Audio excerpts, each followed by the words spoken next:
जिनका स्वास्थ्य ही ठीक न हो वो क्या बोलते हैं बहुत गंभीरता से लेने की बात नहीं है। आज तो मैं सिर्फ प्रार्थना करना चाहता हूँ लालू जी स्वस्थ रहे। हमारे साथ बात करने के लिए भारतीय जनता पार्टी के सांसद मनोज तिवारी जी। मनोज जी, ईडी के सामने पेश नहीं होने की बात कही गई है अरविंद केजरीवाल द्वारा, और ये भी कहा जा रहा है कि वो कह रहे हैं कि वीडियो कॉन्फ्रेंसिंग के जरिए 12 मार्च को ईडी के सामने पेश होंगे। मैं बड़ा आश्चर्य में हूं। आश्चर्य इस बात का है कि अगर अरविंद केजरीवाल के सारे बयानों को जोड़ के देखिए तो अपने ही बयानों में बहुत विरोधाभास है, जो सिद्ध करता है कि अरविंद केजरीवाल ने अपने लिए बहुत बड़ा गड्ढा खोद लिया है। मुझे तरस उनकी जो कानूनी सलाहकार टीम है ना उस पे भी आ रहा है। वो लोग गड्ढा खोदने में अरविंद केजरीवाल के खुद के लिए वो मदद किए हैं, मदद कर रहे हैं।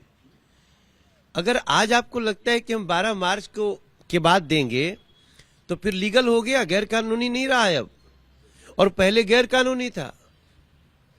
और ट्रायल कोर्ट ने भी अभी कह दिया है कि बिल्कुल इसमें लीगली उनको जवाब देना ही है। उनके 2 लोग जेल में हैं इसमें, और इतना डर, इतना थर-थर कांप रहे, ऐसा लग रहा है जैसे अरविंद केजरीवाल आएंगे ईडी के सामने और पकड़ के उनको जेल में डाल देगी ईडी।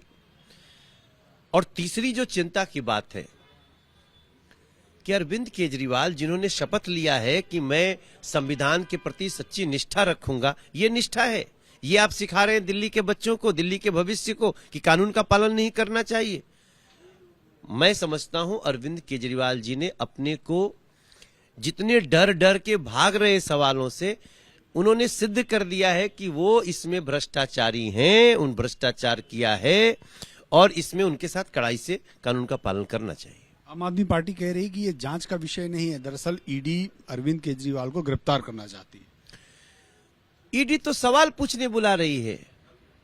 अगर आप सवालों का जवाब नहीं देते हैं, जो आपके ऊपर आरोप है, अगर उसकी बेगुनाही के सबूत नहीं देंगे, तो जो कानून कहता है देश संविधान से चलता है ना, ये देश आम आदमी पार्टी के संविधान से थोड़ी चलेगा, ये देश के संविधान से चलेगा। और ऐसा बहुत सारे लोग, अभी झारखंड के केस में क्या हुआ है, झारखंड इतने बड़े प्रदेश का मुख्यमंत्री 10वें संबंध तक नहीं किया तो उनको जेल में जाना पड़ा। तो क्या ये भी चाह रहे कि हम 10वें तक जाएं?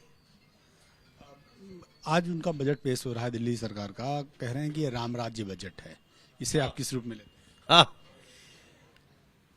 मतलब आप सोचिए, दिल्ली के लोग जब सुनेंगे कि इस बजट को कह रहे हैं कि राम राज्य बजट है, तो इसके पहले का जो 9 बजट था वो क्या रावण राज बजट था? आपको अंतिम बजट ही राम राज्य लगा?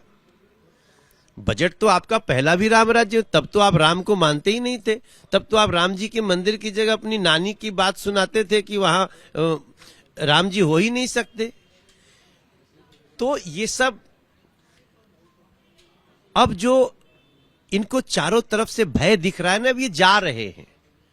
और राम राज्य बजट आएगा 2025 में, नरेंद्र मोदी जी के सानिध्य में दिल्ली राम राज्य का बजट भारतीय जनता पार्टी प्रस्तुत करेगी दिल्ली के लिए। मनोज जी, आम आदमी पार्टी की गठबंधन दल है आरजेडी, लालू प्रसाद यादव ने कल बिहार में एक रैली की और प्रधानमंत्री नरेंद्र मोदी पर बहुत तीखा कटाक्ष किया। देखिए, लालू जी का स्वास्थ्य इस समय ठीक नहीं है, आपने देखा भी होगा। और जिनका स्वास्थ्य ही ठीक न हो वो क्या बोलते हैं बहुत गंभीरता से लेने की बात नहीं है। आज तो मैं सिर्फ प्रार्थना करना चाहता हूँ लालू जी स्वस्थ रहे। एक अंतिम सवाल आपसे, चूंकि आप फिर से कंटेस्ट करने जा रहे हैं लोकसभा का चुनाव, लेकिन आपके 4 साथियों के टिकट काट दिए गए, क्या इसके पीछे कोई रणनीति समझते हैं, या उनकी इनकम्बेंसी रही, या उनका काम अच्छा नहीं रहा पार्टी को लेकर, क्या कुछ देखते हैं आप? नहीं, देखिए, मुझे फिर से मौका दिया गया। मैं शीर्ष नेतृत्व का, नरेंद्र मोदी जी का, हमारे नेता जो देश ही नहीं पूरी दुनिया के विश्वास की आशा के केंद्र हैं, नड्डा जी का, अमित शाह जी का, राजनाथ, मैं सबका धन्यवाद करता हूं। लेकिन टिकट कटना किसी नेता के कद में कोई कटाव नहीं है। हमारे यहाँ तो आप देखिए होंगे, छत्तीसगढ़, राजस्थान, मध्य प्रदेश, भारतीय जनता पार्टी की परिपाटी है। जब जिसको काम दिया गया उसको वो काम करना है। मुझे फिर से कहा गया लड़ने को, मैं लड़ रहा हूं। मुझे भी कहा जाता कुछ और काम करो, मैं करता। हमारे यहाँ बहुत सारे काम हैं और उसके लिए सब ये सक्षम लोग हैं, बड़े नेता हैं हमारे, और उनको कुछ और काम पार्टी जरूर सोच रही है, ऐसा मेरा विश्वास है। से बात करने के लिए मनोज तिवारी थे, जो साफ तौर पर कह रहे थे कि दरअसल अब पहली बार ईडी के सामने पेश होने की बात कह के ये बात कह चुके हैं कि ये चीजें लीगल है। कैमरा राजेश के साथ नीरज पांडे, वीपी न्यूज, दिल्ली।